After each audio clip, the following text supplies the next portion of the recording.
ക്യൂബോട്ട് എന്ന ബ്രാൻഡിൻ്റെ ക്യൂബോട്ട് കിങ്കോങ് 8 എന്ന പുതിയൊരു സ്മാർട്ട് ഫോൺ ഇപ്പോൾ ലോഞ്ച് ചെയ്തിട്ടുണ്ട്. ഇൻട്രസ്റ്റിംഗ് ആയിട്ടുള്ള ചില ഫീച്ചേഴ്സും കാര്യങ്ങളൊക്കെ ഇതിൽ വരുന്നുണ്ട്. ഈ ഒരു വീഡിയോയിൽ നമ്മൾ നോക്കാൻ പോകുന്നത് ക്യൂബോട്ട് കിങ്കോങ് 8 എന്ന സ്മാർട്ട് ഫോണിനെ പറ്റിയിട്ടാണ്. ആദ്യം പറയേണ്ട ഒരു കാര്യം, ഇതിൽ IP68 അതുപോലെ തന്നെ 69K റേറ്റിംഗ് കാര്യങ്ങളൊക്കെ സപ്പോർട്ട് ചെയ്യുന്നുണ്ട്. ഈ ഫോൺ വാട്ടർ റെസിസ്റ്റൻറ്റും അതുപോലെ തന്നെ ഡസ്റ്റ് റെസിസ്റ്റൻറ്റുമാണ്. നല്ലൊരു കാര്യം തന്നെയാണ്. അതുപോലെ തന്നെ എടുത്തു വരേണ്ട മറ്റൊരു കാര്യം, ഇതിൽ 10600 mAh ബാറ്ററി കൊടുത്തിട്ടുണ്ട്. സാധാരണ 5000 mAh മുകളിലുള്ള ബാറ്ററി കപ്പാസിറ്റി ഉണ്ടെങ്കിൽ തന്നെ വളരെ മികച്ച ബാറ്ററി കപ്പാസിറ്റി എന്ന് നമ്മൾ പറയാറുണ്ട്. ആ ഒരു ടൈമിലാണ് ഇതിൽ 10600 mAh ബാറ്ററി വരുന്നത്. വളരെ കൂടിയൊരു ബാറ്ററി കപ്പാസിറ്റിയും ഇതിൽ കൊടുത്തിട്ടുണ്ട്. പിന്നെ 18 വാട്ടിൻ്റെ ഫാസ്റ്റ് ചാർജിങ് സപ്പോർട്ടാണ് വരുന്നത്. ഈ ഒരു ഫോൺ 17,200 രൂപ പ്രൈസ് റേഞ്ചിലാണ് വരുന്നത്. ആ ഒരു പ്രൈസ് റേഞ്ചിൽ 18 വാട്ടിൻ്റെ ഫാസ്റ്റ് ചാർജിങ് സപ്പോർട്ട് എന്നുള്ളത് ബെസ്റ്റ് ആയിട്ടുള്ള ചാർജിങ് സ്പീഡാണ് എന്ന് പറയാൻ പറ്റില്ല, എന്നാലും തിരക്കേടില്ല എന്ന് പറയാവുന്നതാണ്. ടൈപ്പ് സി ചാർജിംഗ് പോർട്ടും ഇതിൽ കൊടുത്തിട്ടുണ്ട്. പിന്നെ ഡിസ്പ്ലേയുടെ കാര്യത്തിൽ 6.53 ഇഞ്ചിൻ്റെ HD+ ഡിസ്പ്ലേ ആണ് വരുന്നത്. ശ്രദ്ധിക്കേണ്ട കാര്യം HD റെസൊല്യൂഷനേ വരുന്നുള്ളൂ, ഫുൾ HD റെസൊല്യൂഷൻ കൊടുത്തിട്ടില്ല.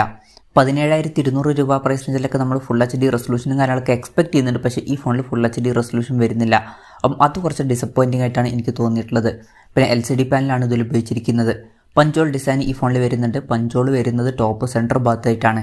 പിന്നെ കൂടിയ റിഫ്രഷ് റേറ്റ് ഒന്നും ഇതിൽ സപ്പോർട്ട് ചെയ്യുന്നില്ല. അപ്പോൾ ഡിസ്പ്ലേ ഫീച്ചേഴ്സ് മൊത്തത്തിൽ നോക്കുകയാണെന്നുണ്ടെങ്കിൽ ഈ ഒരു പ്രൈസ് റേഞ്ചിൽ അത്ര മികച്ച ഡിസ്പ്ലേ ഫീച്ചേഴ്സ് ഈ ഫോണിൽ വരുന്നുണ്ട് എന്ന് പറയാൻ പറ്റില്ല. എന്തായാലും ഈ ഒരു ഫോണിൻ്റെ ഹൈലൈറ്റ് ആയിട്ടുള്ള ഫീച്ചർ എന്ന് പറയുന്നത് ഡിസ്പ്ലേ ഒന്നുമല്ല, പിന്നെ side mounted finger print sensor ഇതിൽ കൊടുത്തിട്ടുണ്ട്. പ്രോസസ്സറിൻ്റെ കാര്യം പറയുകയാണെന്നുണ്ടെങ്കിൽ mediatekൻ്റെ MT8788 എന്ന പ്രോസസ്സറാണ് ഇതിൽ കൊടുത്തിരിക്കുന്നത്. 17,200 രൂപ പ്രൈസ് റേഞ്ചിൽ ഈ ഒരു പ്രോസസ്സർ എങ്ങനെയുണ്ടെന്ന് വെച്ചാൽ ഈ ഒരു പ്രൈസ് റേഞ്ചിന് പറ്റിയിട്ടുള്ള ഒരു പ്രോസസ്സറല്ല ഈ ഒരു പ്രോസസ്സർ. ഈ ഒരു പ്രൈസ് റേഞ്ചിലൊക്കെ ഇതിനേക്കാൾ ബെറ്റർ ആയിട്ടുള്ള പ്രോസസ്സറുമായിട്ട് വരുന്ന ഫോണുകളൊക്കെ വരുന്നുണ്ട്.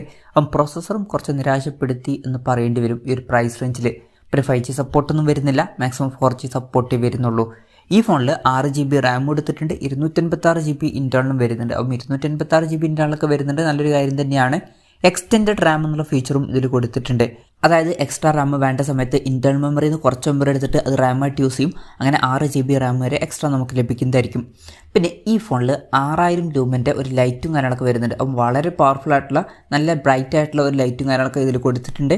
പിന്നെ NFC എന്നുള്ള ഫീച്ചർ ഇതിൽ സപ്പോർട്ട് ചെയ്യുന്നുണ്ട്. Android 13 ബേസ് ആയിട്ടുള്ള സോഫ്റ്റ്വെയർ ആണ് ഈ ഫോണിൽ വരുന്നത്. ക്യാമറയുടെ കാര്യം പറയുകയാണെന്നുണ്ടെങ്കിൽ ഫോണിൻ്റെ പിന്നിൽ ഡ്യുവൽ ക്യാമറ സെറ്റപ്പ് കൊടുത്തിട്ടുണ്ട്.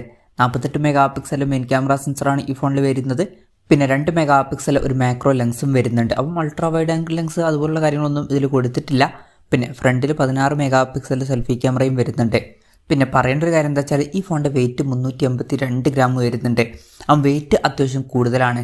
പിന്നെ ബാറ്ററി കപ്പാസിറ്റിയും അതിനനുസരിച്ചിട്ട് വളരെ കൂടുതലുണ്ട്, അതുകൊണ്ടാണ് വെയിറ്റ് കൂടിയത്. അതുപോലെ തന്നെ തിക്നെസ് 20 mm വരുന്നുണ്ട്. അപ്പോൾ തിക്നെസ്സും വളരെ കൂടുതലാണ്. വെയിറ്റും തിക്നെസ്സും വളരെ കൂടിയ ഒരു സ്മാർട്ട് ഫോണാണ് ഈ ഒരു സ്മാർട്ട് ഫോൺ. ഇതൊക്കെയാണ് ഫീച്ചേഴ്സിനെ പറ്റി പറയാനുള്ള കാര്യങ്ങൾ. പിന്നെ വിലയുടെ കാര്യം പറയുകയാണെന്നുണ്ടെങ്കിൽ AliExpressൽ ഈ ഫോൺ ഇപ്പോൾ ലിസ്റ്റ് ചെയ്തിട്ടുണ്ട്. അവിടെ ഇന്ത്യൻ പ്രൈസിംഗ് ആയിട്ട് കാണിക്കുന്നത് 17,200 രൂപ പ്രൈസ് റേഞ്ചിലാണ്. ആ ഒരു പ്രൈസ് റേഞ്ചിൽ ഈ പറഞ്ഞിട്ടുള്ള ഫീച്ചേഴ്സ് എങ്ങനെയുണ്ടെന്ന് വെച്ചാൽ IP68 അതുപോലെ തന്നെ 69K റേറ്റിംഗ്, പിന്നെ 10600 mAh ബാറ്ററി എന്നുള്ളതൊക്കെ ഇൻട്രസ്റ്റിംഗ് ആയിട്ടുള്ള ഫീച്ചേഴ്സാണ്. അതുപോലെ തന്നെ 6000 ലൂമിൻ്റെ ഒരു ലൈറ്റും കാര്യങ്ങളൊക്കെ കൊടുത്തിട്ടുണ്ട്. പക്ഷെ ബാക്കി ഫീച്ചേഴ്സ് ഈ ഒരു പ്രൈസ് റേഞ്ചിൽ അത്ര മികച്ചതാണ് എന്നൊന്നും പറയാൻ പറ്റില്ല. അപ്പോൾ നിങ്ങൾക്ക് ഇതുപോലുള്ള ഫീച്ചേഴ്സൊക്കെ വേണമെന്നുണ്ടെങ്കിൽ ഈ ഫോൺ നോക്കാം എന്നേ ഉള്ളൂ. പക്ഷേ ബാക്കി ഫീച്ചേഴ്സ് കുറച്ച് നിരാശപ്പെടുത്തി എന്ന് പറയേണ്ടി വരും. അപ്പം ഞാൻ ഈ ഒരു പ്രൈസ് റേഞ്ചിൽ ഈ ഫോൺ റെക്കമെൻഡ് ചെയ്യുമോ എന്ന് വെച്ചാൽ ഞാൻ അത്ര റെക്കമെൻഡ് ചെയ്യില്ല. മെയിനായിട്ടുള്ളൊരു കാര്യം എന്ന് പറഞ്ഞാൽ വെയിറ്റും തിക്നെസ്സൊക്കെ വളരെ കൂടുതലാണ്. നോർമൽ ഫോൺ പോലെ യൂസ് ചെയ്യാൻ കഴിഞ്ഞോളണം എന്നില്ല. ഇനി റഗഡ് ഫോണാണ് നോക്കുന്നത് എന്നുണ്ടെങ്കിലും ഈ ഒരു പ്രൈസ് റേഞ്ചിൽ അത്ര മികച്ചത് എന്ന് പറയാൻ പറ്റിയിട്ടുള്ള ഒരു ഫോണല്ല ഈ ഒരു ഫോണ്. എന്തായാലും ക്യൂബോട്ടിൻ്റെ കിങ്കോങ് 8 എന്ന സ്മാർട്ട് ഫോണിനെ പറ്റിയിട്ടുള്ള നിങ്ങളുടെ അഭിപ്രായം ജസ്റ്റ് ഒന്ന് കമൻറ്റ് ചെയ്യുക.